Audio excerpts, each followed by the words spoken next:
We'll hear argument first this morning in Case 18-281, the Virginia House of Delegates versus Bethune Hill. Mr. Clement. Mr. Chief Justice, and may it please the Court. In 2011, the Virginia House of Delegates formulated a redistricting plan that garnered overwhelming bipartisan support and swift pre-clearance by the Justice Department. That plan has governed the first 4 election cycles of the decade and delivered on its promise to provide African-American voters with the ability to elect their candidates of choice in 12 districts that everybody agreed should be majority-minority districts.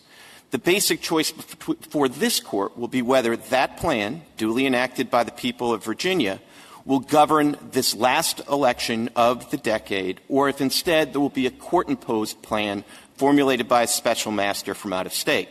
Now, the Virginia Attorney General, for his part, would impose the court-ordered plan on the people of Virginia on the theory that the House of Delegates lacks appellate standing to appeal. That argument is deeply flawed and has enormous consequences that go well beyond this case, but would be a particularly problematic feature in the all-too-often context where there is an impasse between the legislative branch and the executive branch, and there has to be a court-ordered plan, and the legislative branch and the executive branch are often adverse in that litigation over the court-ordered plan. Mr. Clement, here it isn't even the legislative branch. It's one house of the legislature. That's right, Justice Ginsburg, but I think particularly when you understand that the law at issue here has its object, one branch of the legislature, one house of the legislature, the House of Delegates, that's exactly the right party to bring this particular case but or to vindicate. It's not a law that belongs to the one branch. It has to be approved by the Senate and signed by the governor and survive a veto by the governor if he or she chooses. So it's really a law that doesn't belong to the House. At best, it belongs to the legislature as a whole or to the government, the people of Virginia.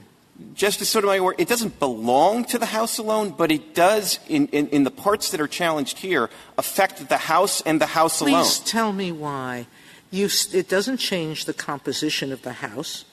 It doesn't change any of the legislative processes of the House in terms of how you do things, the number of people involved in doing them, the necessary votes, et cetera. It may change the membership of individuals, but it doesn't change the processes of the legislature. So I beg to differ, which is to say I think that when you have the legislative districts, those are not just about elections. Those are the basic way in which the House chooses to organize itself, and they affect day-to-day operations within the House of Delegates. If you watch the House of Delegates proceeding, the first thing you notice is that every member of the House of Delegates is identified by where they come from. It's the gentleman from Norfolk or the gentlewoman from the city of Richmond. There still will be a gentle lady from Norfolk and a gentleman from wherever. The identity may change in the next election, but at least as currently constituted, those people will not change.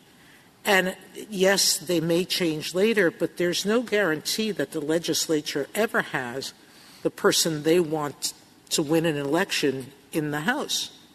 Well, I don't think it is guaranteed that there will be a gentleman from Norfolk, because if you redistrict in a way that essentially splits Norfolk 4 ways, there may be no gentle person from Norfolk. And I think more fundamentally, this is the basic decision as to whether they're going to be a representative government in terms of compact districts, whether they're going to be elongated. But I think that if Mr. Clement, the change from the current representative to another, that's a frequent occurrence. It happens in every time there's a new census.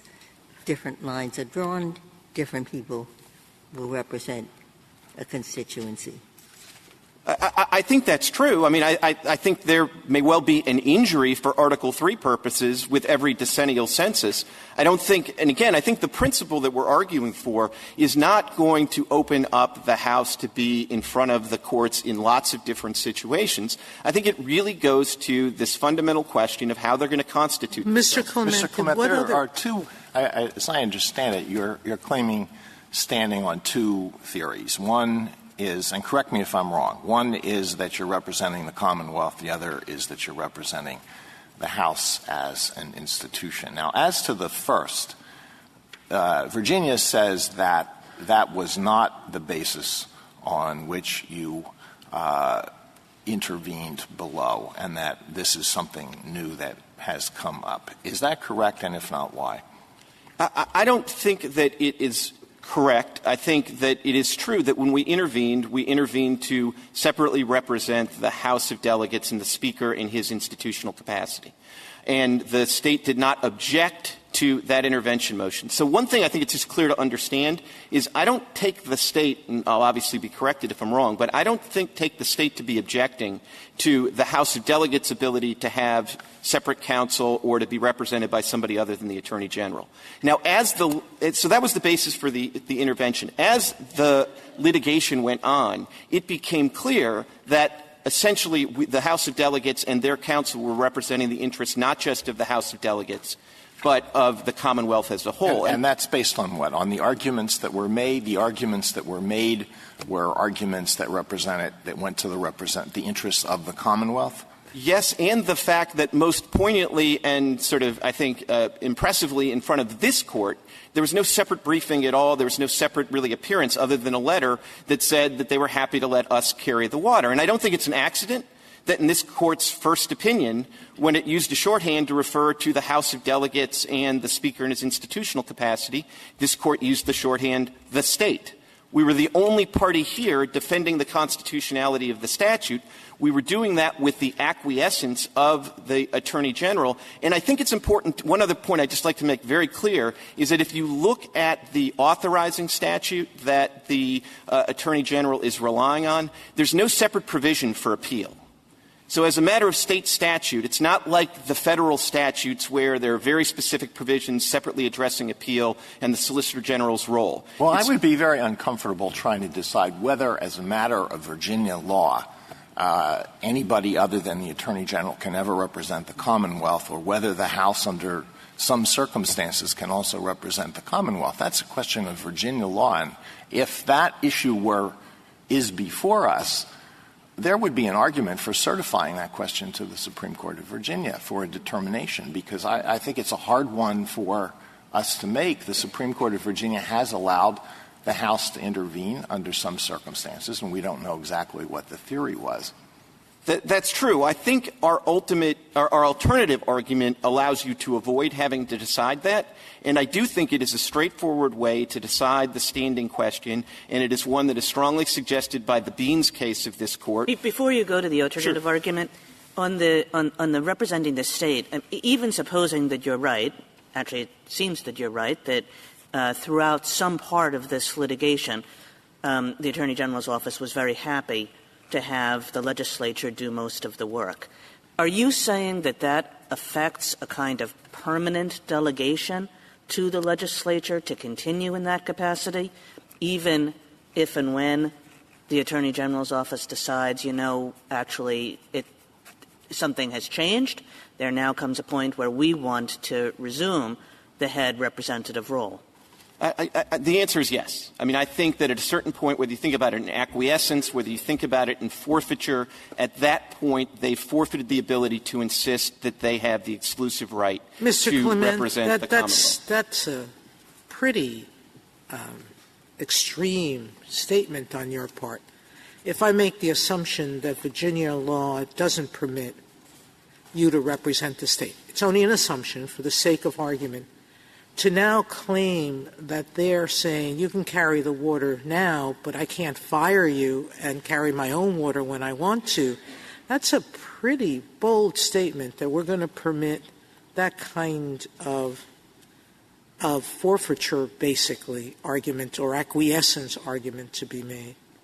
Well, we're taking away from the people of Virginia the right to say who's going to speak on their behalf? No, I think what you're doing is you're recognizing as a matter of federal law that at a certain point, if in the federal courts the executive branch has allowed the House of Delegates and its counsel to represent the interests of the Commonwealth as a whole, there are consequences to that choice, and they can't pull the rug out from that defense at the last minute when it becomes politically expedient. Now, Mr. Clement, I'd like to move to the merits at this point, if that's all right. And I'd like your reaction to, it seems to me the elephant in the room here is the fact that we have a standard that depends heavily on credibility determinations in terms of predominance. And we have a situation the first time around where, Jones was found credible, the experts were found not credible, and then there's a shift, and all of a sudden Jones is incredible and the experts are credible. And when we have a standard of review that asks whether the findings were clearly erroneous, what are we supposed to do with that? I mean, if the way the case had come up was exactly flipped, we'd be deferring to questions of credibility that go one way, and now we're referring to them that go the other way. They both can't be right, and yet our review sort of depends on whoever gets here last. Well, I think that's right, Mr. Chief Justice, and I would say a couple of things. First of all, I think in reviewing this case, I don't think you have to ignore the fact that there were contrary findings in the first go-around. I also think that, in a way, you can sidestep the elephant in the room if you find a legal error in the way that the district court committed its or conducted its credibility findings. And here I think you do have that with the double standard that they applied in terms of, well, if you testified for the second time on behalf of the plan, you are not credible because you should have been here the first time. But if you testify for the first time in the second trial against the plan, then it's perfectly excusable, and we'll use your testimony. Not only will we credit it, but we'll use your testimony to discredit the other side. I don't think you can have that kind of double standard. I also think that it would be helpful for this Court to provide some guidance on this broader question, because I don't think that you can really simultaneously say that you are going to give good faith to the legislature, it's a presumption of good faith, a presumption of constitutionality, and then say that all of the witnesses from the legislative branch and all of the people who have direct knowledge as to how the map was drawn and particularly how the VTDs were split, to then determine that they are going to be incredible as a blanket matter. I just don't think you can have them both. I think you end up not giving enough deference. And I'm not saying you could never find the government witnesses incredible, but I think the standard has to be something far more than you see on this record, and I think it would be very helpful if this Court could clarify that as a legal matter. What's the clarification? I'm not so worried about this case, but, I mean, there are hundreds of thousands of trials, if not millions, and a certain percentage of them are reversed on appeal, and they go back for a second trial. And what happens if the fact finder in the second trial is declared credible, or all of them, the witnesses, and a different judge maybe, or maybe the same, in the first one said, no, it's the opposite. All right, now, there are appellate courts all over the world, in this country, who want to know what to do. So what is it we're supposed to do that's capable of being generalized? I think that was the concern. That is a concern, anyway, that I have. So I would say two things. I can think of one thing to do, which is you forget about the first trial. You go through here and you look at it and say, is the determination of credibility within the power of the judge who made it? So I would say two things, both of which are different from what you said, Justice Breyer. I mean, one is, I do think in this kind of second trial context, I mean, I think there's room for sort of a State Farm Fox principle that if you're coming out diametrically opposed, you should at least avert to the fact that you're doing that and have to come up with some slightly better than normal reason to at least explain the change. But the second thing that I think would be more limited to these redistricting cases, and I think it's very important, is when you have a context where the Court has gone out of its way to say that it's particularly important to credit the good faith of the legislatures engaged in a very difficult task, I think you need a heightened standard before you dismiss their testimony across the board. And what you have in this case, I think, is a perfect illustration of it. I mean, the person who was the principal author of the map, everybody agrees, was Delegate Jones. The only person who knows the details of why particular VTD splits was Mr. Morgan. Now, if you say you're going to deem their testimony not just incredible in certain particulars, but across the board, then you're left with Hamlet without the prince. I mean, you're left with a couple of... I see where you're going. I have one other question I want to get an answer from you, because suppose you do get standing.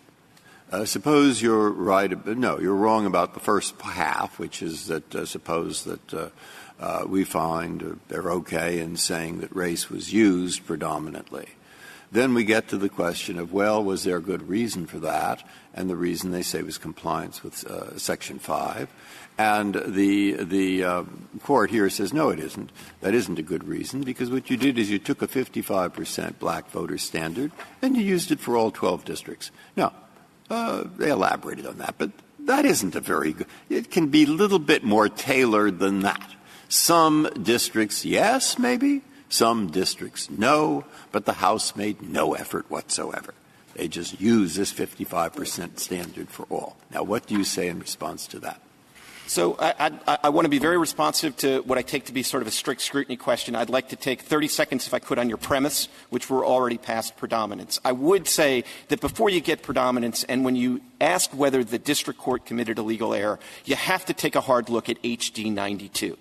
Because they applied the same legal analysis to all the districts. They came out with the same result as to every district. And I don't really think that's what this court had in mind last time in remanding this, because these districts look very different.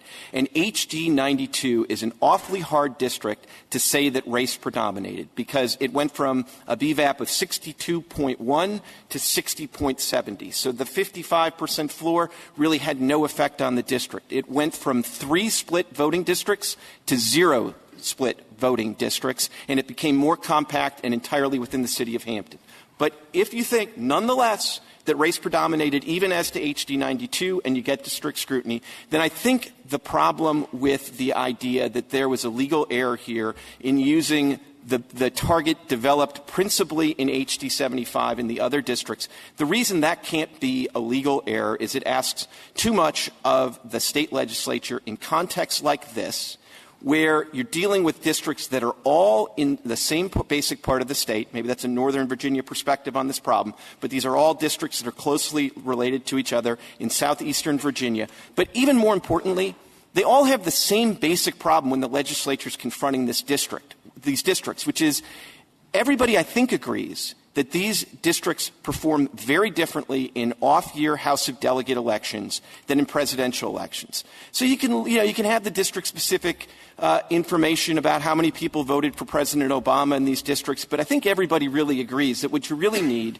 is to look at the off-year elections, because there's much less turnout, and that's where you have a problem with more racially polarized voting. Now, in those off-year elections, the single most important data point would be a contested primary. Because especially in districts that are going to be relatively Democratic, where you really figure out whether or not the African-American voters get to vote for their candidate of choice is in a contested primary. Because that's when you have an African-American candidate of choice going head-to-head with a white Democrat. And and that's why there aren't that many of those. There's only 2 or 3 of those in all of these districts over the decade that precedes the redistricting. And the one that everybody was focused on and seemed to basically agree was the best indicator of that was in HD 75. It was a contested primary election in 2005, and in that election, they determined that you needed a 55%. Well, I'm not sure I understand your answer, Mr. Clement, because if there's one thing that we've made clear again and again, it's that the analysis ought to be district by district. And for sure, as you say, there might be things that many districts or some districts share, and you would be prudent to look at those things that they share and to say they share them. But there are also things that the districts do not share. And I thought that what we have asked of legislatures is that when they do this, they look at a particular district and they do something. They explain themselves with respect to that particular district. So if what they do is they say, well, this shares a feature of HD 75, and that would push one way, but on the other hand, it may not share another feature of HD 75. I mean, that's the kind of analysis I would think that we've called for, rather than just saying, we've done it for HD 75, and gosh, they're all in the same part of the state. That's enough. Well, Justice Kagan, I don't think it was quite that cursory, and there was some other information from other districts, but I think the critical thing is there was a consideration that all these districts share similar problems in not having – it's not like there was this rich robust data set that they ignored, because they all share the problems of the same dynamic, and you don't have voter registration information by race in any of the districts. So that's another challenge. And so they looked at what they had and what they could go by, and then they extrapolated. And it's not like the record is bereft of evidence that the same principles applied in different districts. Well, I point it is you to odd, Mr. Clement, that you say they didn't have voting records, because 95 is next to 92, and what the district court did there was to look at both individually and then their impact on each. You said we should look at 92, that stayed more concentrated. But the district court said you can't look at that. You look at that, but you have to look at it in combination of the purpose it served, and the purpose 92 served was to impact directly 95, because they took the blacks from 92 to make more blacks in 95, and they did it in a way that they drew lines in the middle of a street with black houses on one side and white houses on another side. It's hard for me to imagine how race isn't predominant when they're getting down to the nitty-gritty on the basis of what side of a street you live on. I don't know what compactness means when you use a line split of that nature. I don't know how you can look at that and not think that race predominated. So I think that even if you have a concern with the way voting districts were split at the top of 95, far removed from the border with 92, that doesn't give you a basis for invalidating HD 92. And just to finish my answer to Justice Kagan's question, I think if you look at Joint Appendix page 451, you will see Delegate Dance, the delegate from District 63, and she's testifying on the House floor contemporaneously that the 55% number are the right numbers for the Richmond districts. So it's not like they didn't have testimony at the time from members of the African American caucus that said they were right to apply these numbers across districts. Mr. Clement, thank you. I'm sorry? Thank you, counsel.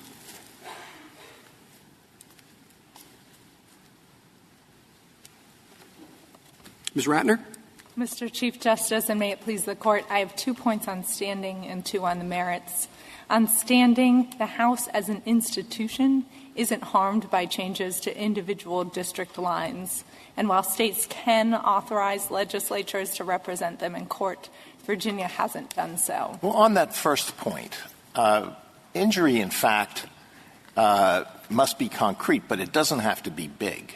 That's correct. If something causes me the loss of $5 or causes me to expend an hour that I would rather use for some other purpose, that's injury in fact.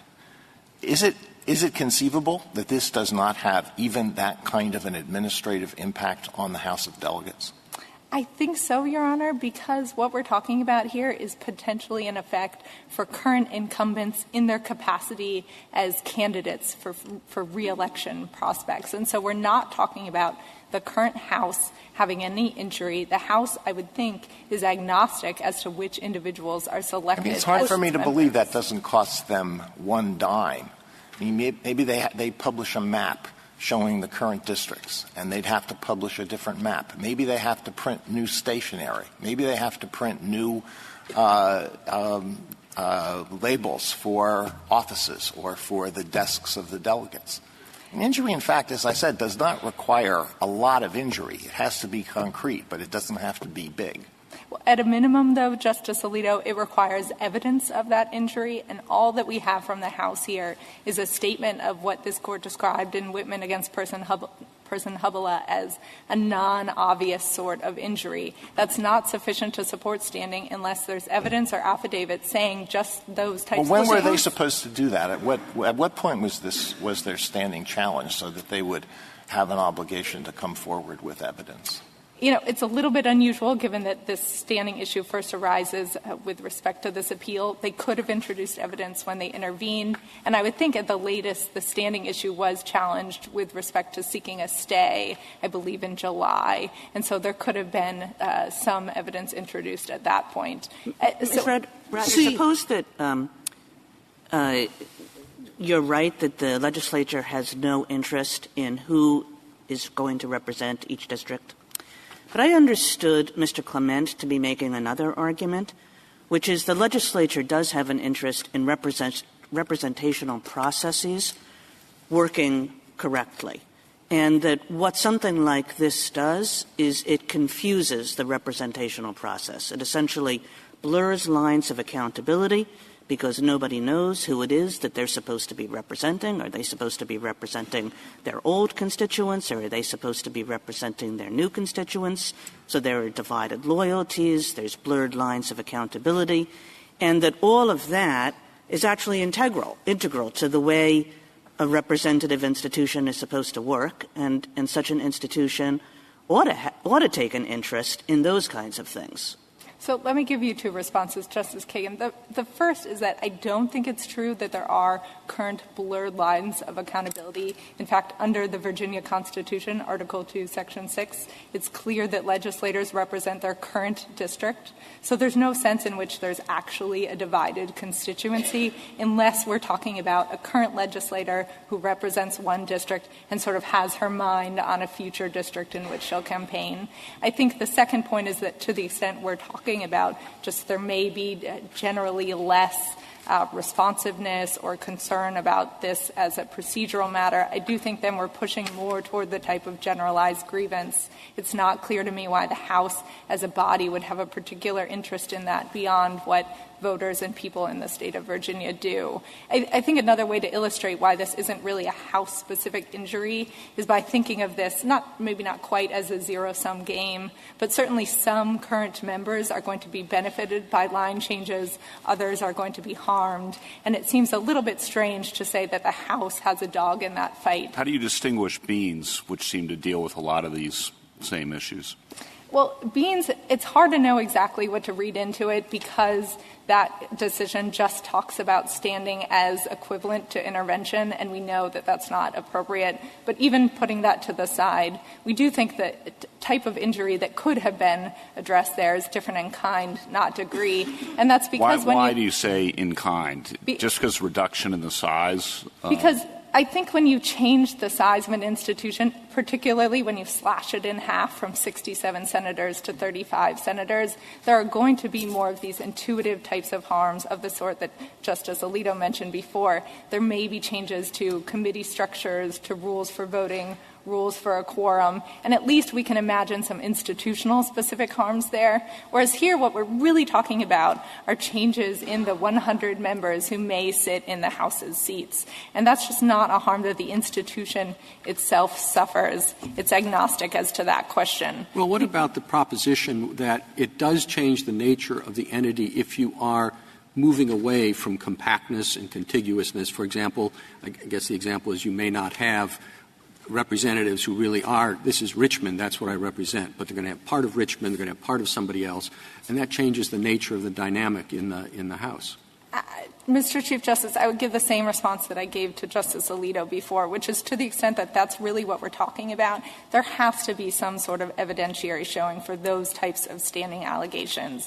There's never been an affidavit put in or any evidence. It doesn't seem intuitive at all that the new plan is necessarily going to be less compact and there's necessarily going to be some sort of real-world change in the day-to-day operation of the bodies. One could speculate that, and I'm trying to get back to that. Justice Alito spoke about the cost of changing maps. It seems to me that under any law that could be attacked, a representative body could claim a financial harm. Election laws are passed by Congress all the time, and we wouldn't say that both houses individually could come in and challenge those election laws. I don't think we would anyway. And yet, those election laws could require publication of different things and all sorts of things that would change. That's not a harm we would recognize. So even if a particular the particular legislator might have standing if he or she says, I campaign differently with this district as opposed to that district, but I still don't see why that would give the House standing. So a couple things. Why don't you answer and then move to the merits? Okay. A couple things. With respect to the first part of your question, yes, that's why the United States is taking a position on standing here. We worry that some of these theories and speculation could have far-reaching unintended consequences, and that's why, at a minimum, we would hope that the Court would adopt a very cabined version of Beans if it wants to find standing here. As to your second point, the Court has left open the question in Whitman against Person-Hubela whether an individual legislator could have standing here. Turning to the merits, we think that the district court committed legal error here. It applied across-the-board significance to a racial target that really had varying effects on these districts, and we think that it didn't sufficiently discuss non-racial motives for why. This is being said in a very generalized way, but this is a very long and carefully reasoned opinion. Every single district the judge addressed, and it wasn't an overall statement about this 55 is the only thing I'm relying on. He went through every single individual district and pointed to problems with that district. I understand that. And with facts that I shouldn't say he, it was a panel, that they found convincing. I understand How do we get that. past clear error? So, Justice Sotomayor, we think there's a legal error here, we haven't gone on to discuss the clear error question, and I think that's most clear seen pages 83 to 84 of the jurisdictional statement appendix, is where the Court says these are all inextricably intertwined, they all apply a 55% threshold, and if you compare that to footnote 25 at page 34, that's where the Court relegates the House's expert on traditional districting criteria. And we think that imbalance really was borne out with some of these districts, like District 92, which the House has already mentioned. District 69 is another example I would point the Court toward, where there's discussion. I grant you there's discussion in the district court's decision of here are a few different precincts. We could imagine racial motives for these, but the opinion does not talk about the clear non-racial motives in that district, moving the district up to align with the James River, making it more compact, making it more Richmond-centric, and that's not the predominance analysis that this Court has called for. Thank you. Thank you, counsel.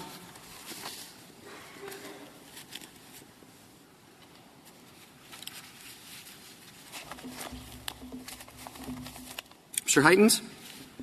Mr. Chief Justice, and may it please the Court. There is only one sovereign whose law was declared unconstitutional by the Federal District Court. And what this Court is essentially being asked to do is to referee a dispute within the Virginia state government about whether Virginia should appeal that decision to this Court. But Virginia law has been clear since before the Civil War that the state's attorney general has the exclusive authority to make that sort of litigation decision. Well, here in the beginning, the state's attorney general was happy to have the House take over the litigation. The state's attorney general did not oppose intervention. I agree, Mr. Chief Justice, but I think that the disposing of that is the trial brief that was filed by the state's attorney general.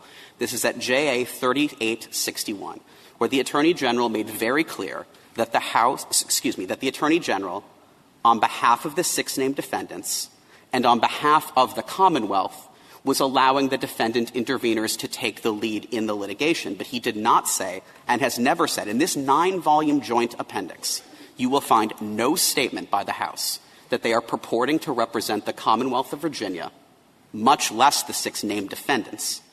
And you will find no acquiescence with the Attorney General that anyone other than the Attorney General represents the Commonwealth and the 6 named defendants. I have 2 points. You might be right. And the statute that you point out does say that it is the responsibility of the Attorney General to represent the Commonwealth in civil litigation. But I don't know whether it's perfectly clear. And the House has been permitted by the Virginia Supreme Court to intervene. We don't know on exactly what theory. So if the issue whether the House is authorized under some circumstances and these circumstances to represent the Commonwealth, if that's open, I don't know why we shouldn't certify that to the Virginia Supreme Court. Justice Alito, I understand that concern, and I don't think the Court has to get into it. I think Part 2 of this Court's opinion in Karcher just resolves that. Because if you look at the House's intervention motion, if you look at their statements before the district court, they never once purported to intervene to represent the state's interest. So far as I can tell, the very first time in this entire litigation that the House ever suggested that they could represent the state's interest was after we challenged their standing to appeal. And Karcher, in Part 2 of its opinion, says as clear as possibly can, you're not allowed to shift grounds when someone challenges your standing to appeal. So I think the Court does not need to get into that, Justice Alito.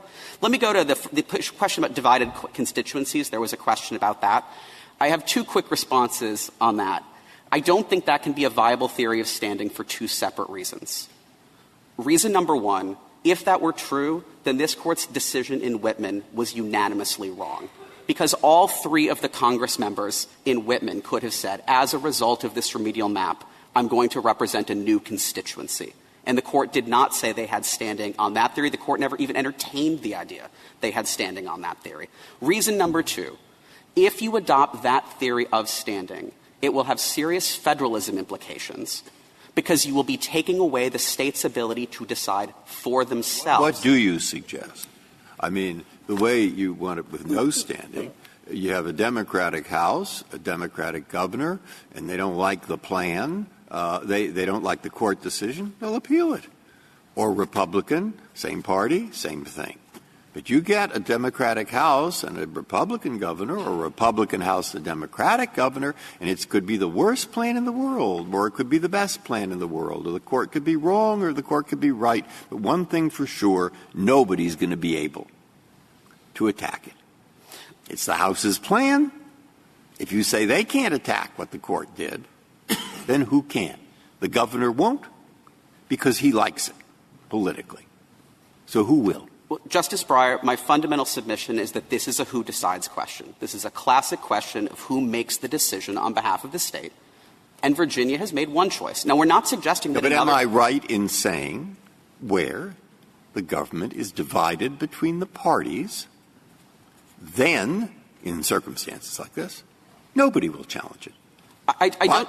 Nobody can, because we will have held nobody can. But where the elections turn out that it's the same governor party and the House party, it's all different. Now it is possible to challenge it. Now, if there's I would like you to say, there's no way to challenge it. Or where there's the difference. Or if there is, tell me what way. Sure. Three thoughts, I think, on that, Justice Breyer. First and foremost, I think positing that elected officials who are empowered to exercise government power will make decisions that way is inconsistent with the presumption of good faith that this Court affords to government. I just think this Court should be very hesitant to adopt a theory of Article III standing that turns on whether the challenger can allege that the decision was made for political reasons. I think that's number one. Well, maybe you don't need an allegation. You can just use common sense. Yeah. That the legislature – well, you know what I mean. I mean, I haven't seen the case, I don't think, where the Democratic legislature has challenged alleged gerrymander because it was too favorable to Democrats or vice versa. Mr. Chief Justice, I think there could be a lot of finger-pointing on every side in this case. I mean, we're not alleging anything. I'm just saying, nor are the parties. I'm just saying, is there a way to challenge standing? Should what I say be truthful in fact? Whether it's an allegation, not an allegation, or not. Is there any way to maintain, can somebody challenge? I don't think the Court needs to decide in this case. Yeah, but I'd like to decide. So tell me who you think could challenge. Isn't one of the points here is that it's a matter of state law, really. There are many states that have responded to this exact circumstance by allowing the legislature to proceed. North Carolina. And other states, like Virginia, that have not. And in some sense, this the question of whether somebody should be able to get to court in this partisan divided circumstance is one that a state can decide for itself. Yes. And Justice Breyer, yes. I was looking for an answer, honestly. And, Justice Breyer, to return to your... your... one. Okay, thank you. Well, I also don't think this Court needs to decide in this case whether an individual legislator or candidate would have standing. The reason you don't need to decide that is because no individual legislator nor candidate ever tried to intervene in this case. This Court left that question open in Whitman. As the Federal Government points out in its brief, that question is still open here. So you don't need to decide this case. You do not need to definitively decide that no one would have standing because this Court has no occasion here to decide whether an individual legislator. Suppose there was an affidavit by some administrative officer of the House that said, this is going to cost us $26 in administrative expenses. Would the House have standing? No. Why not? That's not injury in fact? It is like economic injury, but this Court has been clear that what you need is a judicially cognizable injury, and I don't think that would be a judicially cognizable injury to the House, qua the House. No one is disputing there's a judicially cognizable injury here. No one is disputing that someone could have appealed here. But the judicially cognizable injury is to the sovereign whose law was declared unconstitutional, and that sovereign is the Commonwealth of Virginia, not one of the constituent parts of the state government. That's our fundamental submission, is that this is a matter of state law. Virginia has a state. So then you're really not talking about injury in fact. You're talking about some other limitation on, and I can understand it. It's coming from someplace else, but it doesn't have to do with injury in fact. Well, Justice Alito, I've understood the judicially cognizable injury to be part of the injury in fact inquiry, that this Court has said it's not just enough to have something that could be described as an injury in general. It has to be a judicially cognizable injury. And my view would be that's not a judicially cognizable injury to the House of Delegates apart from the Commonwealth of Virginia. What do we do with Beans? If I were a lower court judge, I would think Beans is controlling. So are you asking to overrule Beans, distinguish it in some way? What? Justice Kavanaugh, we are not asking you to overrule Beans. We're asking you to say two things about Beans. The first is to recognize that if Beans is still good law, it, along with United States versus Scrap, which was decided 1 year after Beans, is the outermost limit of standing that this Court has ever recognized, and that its reasoning, the reasoning of Beans itself, which is limited, I admit, has been squarely repudiated by this Court's subsequent decisions. I'd say that's thing one. Thing number two is to say that Beans is fundamentally different because altering the size of the body affects the structure and nature of the body in a way that redrawing lines doesn't. Let me give you a concrete example. Under the Virginia House of Delegates' current rules, all committees have 22 members, and a person can only be the chair of one committee. If you slash the body in half, you would almost certainly have to revise both of those rules, because otherwise you'd be in a situation where nearly 50% of the body was a member of every single committee. But I would have thought that the response would be that the members of the House or Senate in that case have no more interest in that than they would in this. That the people get to decide how big their house is and what lines are drawn. Sure. Again, Justice Gorsuch, I think Beans is at best the outermost limit of this Court's standing jurisprudence, and our fundamental submission is you should not extend it from the very specific situation presented there to the much more common situation presented here. Thank you. Thank you, Mr. Heidens.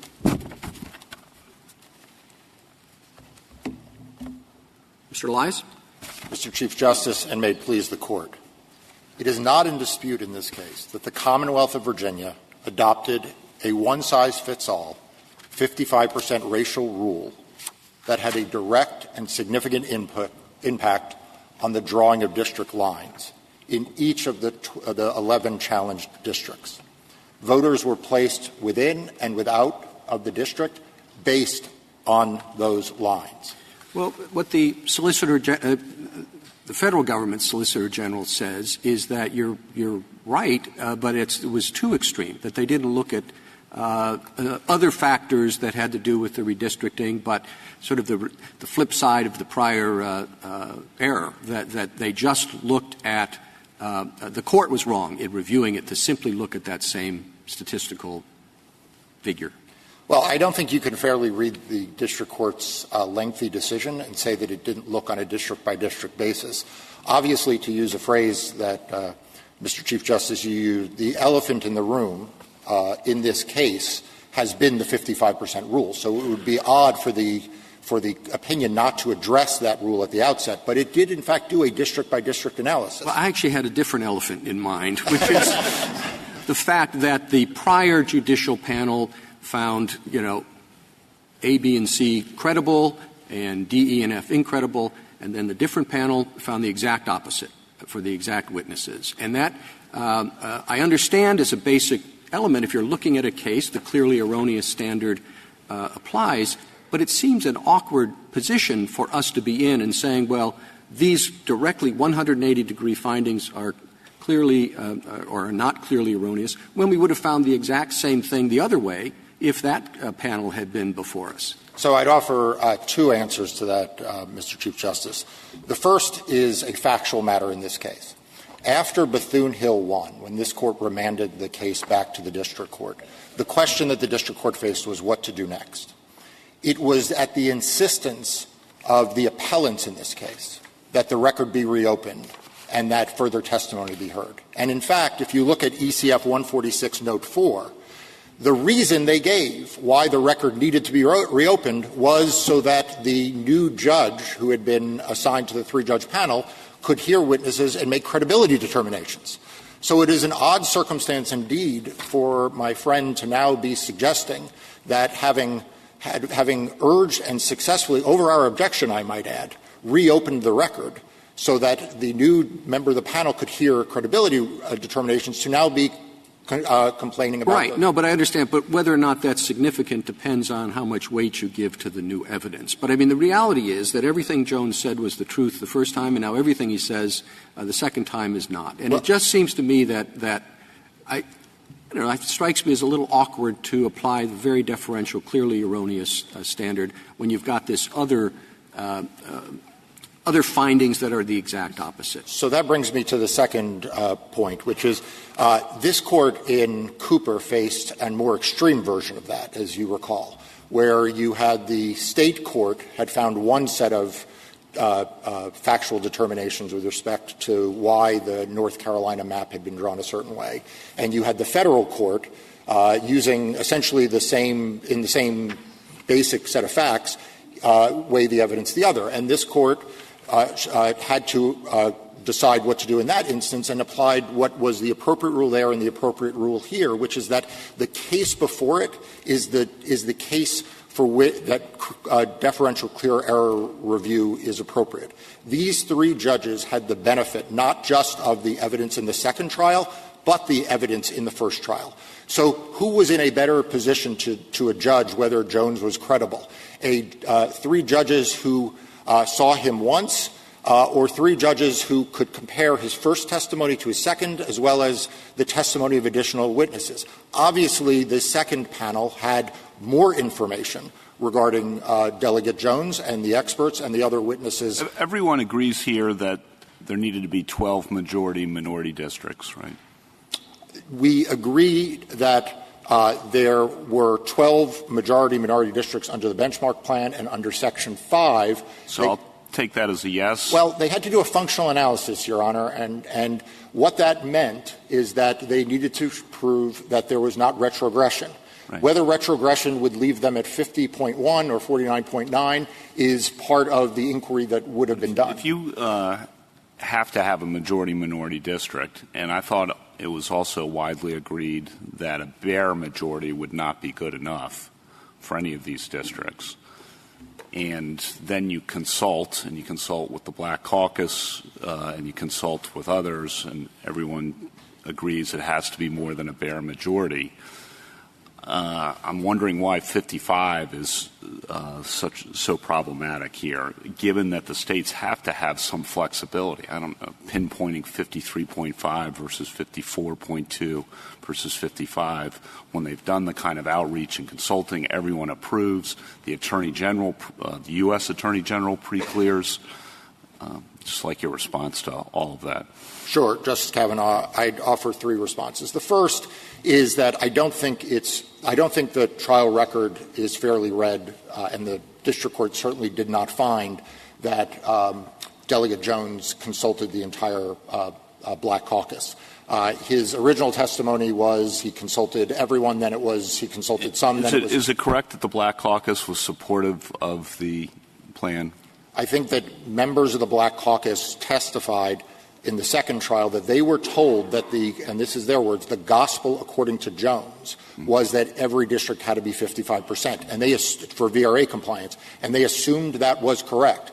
But if you look at the testimony of the African-American members in the second trial, they will say that they did not believe that, in fact, in order to have an ability to elect district, it needed to be that high. The second answer I'd give you is I think it would be very instructive for this Court to look at two things. The first is the Senate plan, which hasn't gotten a lot of play in the briefing. But the Senate plan was being adopted at the same time. And the Senate plan involved a number of African-American districts as well, 5. And all 5 of those, which cover the same geographic regions, were under 55% BVAP. So the idea that Delegate Jones had no information available to him that suggests it could be below 55% is contradicted by the fact that the Senate plan, which was in the same bill and involved the same geographic regions, all were under 55%. The second thing that I think would be useful for the Court to look at, both on the question of predominance and on the question of strict scrutiny, is HD 75. So HD 75 is the one of the 12 districts where they find predominance, but strict scrutiny is met. So let's look at the facts of HD 75. HD 75 was above 55% before and after the 2011 redistricting. So it wasn't materially increased or decreased. In fact, the BVAP only changed from 55.3 to 55.4. So many of the arguments my friend makes about how this district or that district didn't change very much, well, it didn't change very much in HD 75 either, and the Court found predominance. It retained 78.8% of its core. Another argument that my friend makes about, well, look, but it was core retention. Well, HD 75 was core retention, and the Court found predominance. On its face, the district appears relatively compact, the trial court found, but yet it found predominance. And finally, Delegate Jones offered a political explanation for why he did that draw.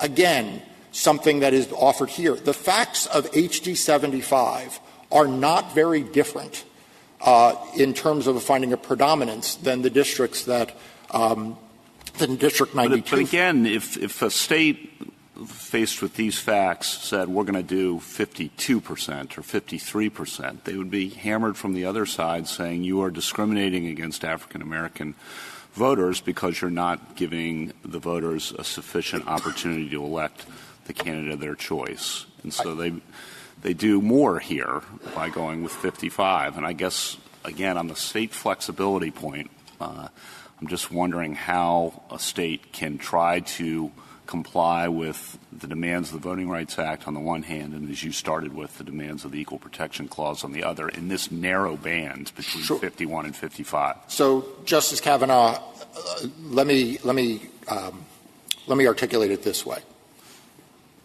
If the state creates a 55% blanket rule because of how African Americans in a rural area vote on the border of North Carolina, and then generalize that to urban centers throughout the Commonwealth, then it has engaged in racial stereotyping that triggers strict scrutiny. Now, in HD 75, they were able to meet that burden, but it is simply not. This court in Alabama was clear, this court in Cooper was clear, and this court in Bethune Hill 1 was clear. If the state engages in that kind of one-size-fits-all mechanical floor or mechanical trigger, then strict scrutiny applies. Now, could I make sure I understand what you're saying, Mr. Elias? Because what I've understood is that the flexibility that Justice Kavanaugh is talking about is critical. And Alabama talked about this, and Cooper talked about this. But it's critical at the it's not you. It's critical at the point where you ask whether the Voting Rights Act has provided a sufficient justification for the state to get over strict scrutiny.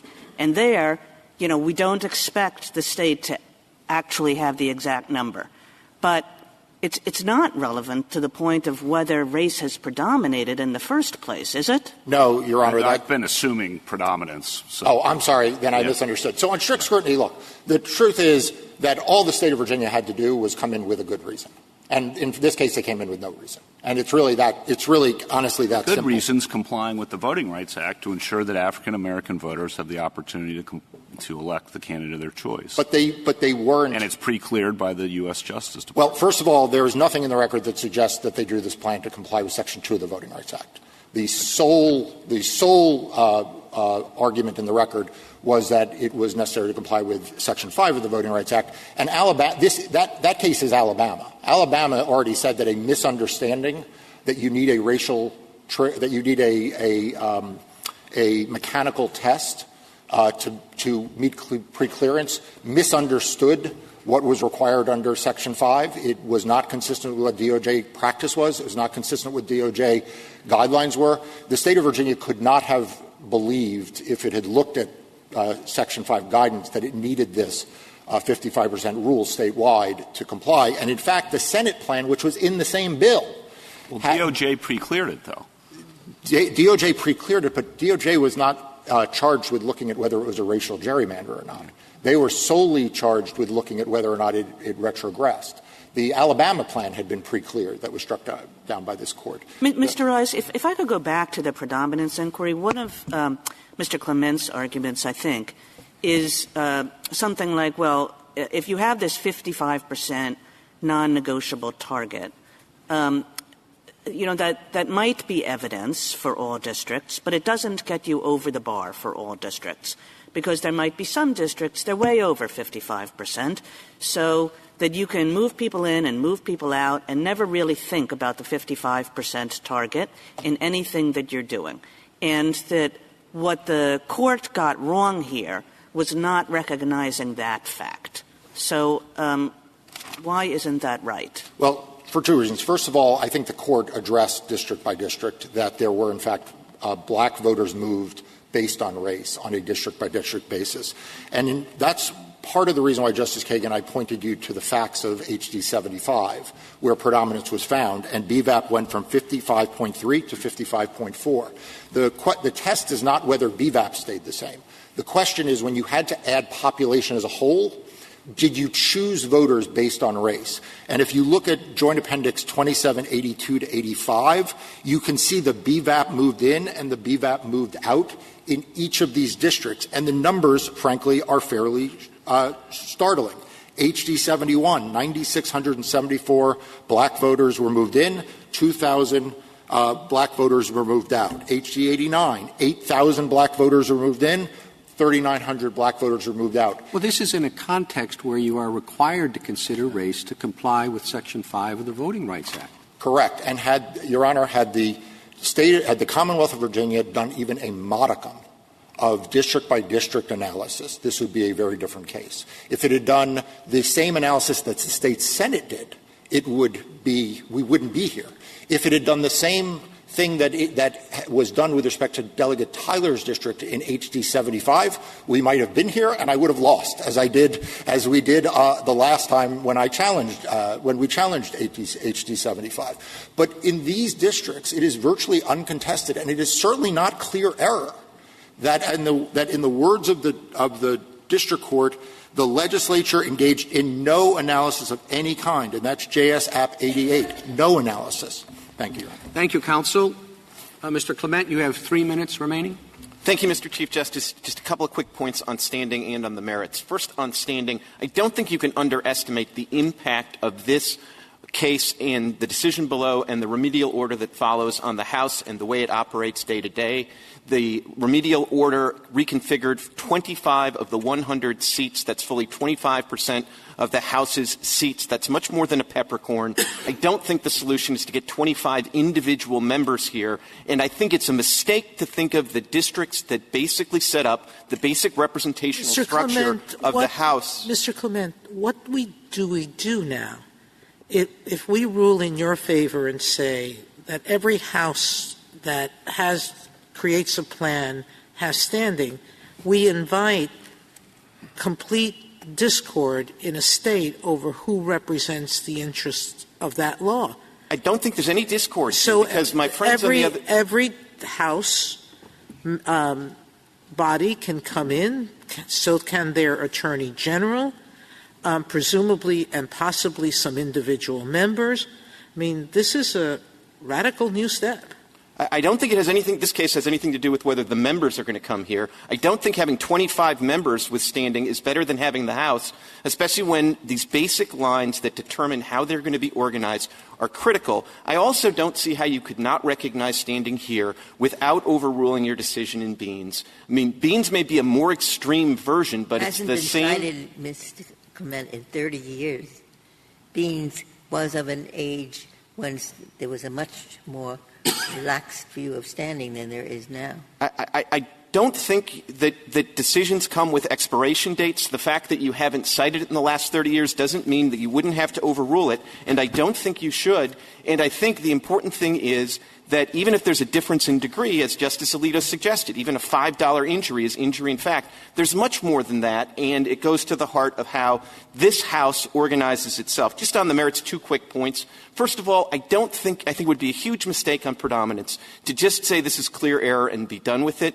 The difference between the districts here and the districts in Alabama are completely stark. You looked at a district in Alabama and they moved out 16,000 people and only 16,000 people, only 36 of whom were white. Here with HD 69, there's a 1% difference in the racial makeup of the people who went in and out of the district, 44 versus 43%. You cannot say that race predominated here faithfully with this Court's precedents about what predominance means. And then if you get to strict scrutiny, Justice Kavanaugh, you asked about whether the African American caucus supported this law. All but 2 members of the African American caucus supported this law. One of the 2 members who didn't was the district in HD 75. She didn't support the law because she thought that the BVAP of 55% was too low. And that just shows you the dilemma that people face. And this is not a case like Alabama, where the state picked a cartoonish figure and said in order to avoid retrogression, they have to stay at 75%. This is a case where they picked 55%, which frankly is exactly the right number to avoid retrogression in contested primaries. Thank you, Your Honor. Thank you, counsel. The case is submitted.